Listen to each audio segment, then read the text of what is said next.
Taking in simple text data from your users using WP Fluent Form's text input field is really easy. You can add a simple text input field in 4 different ways. You can take a blank form and click on the plus icon. Choose the simple text from the drop-down menu.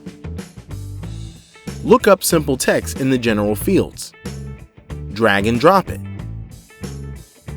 You can also click on it.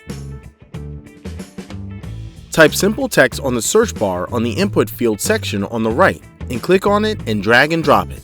Now hover over the simple text and click on the edit icon. Set your element label.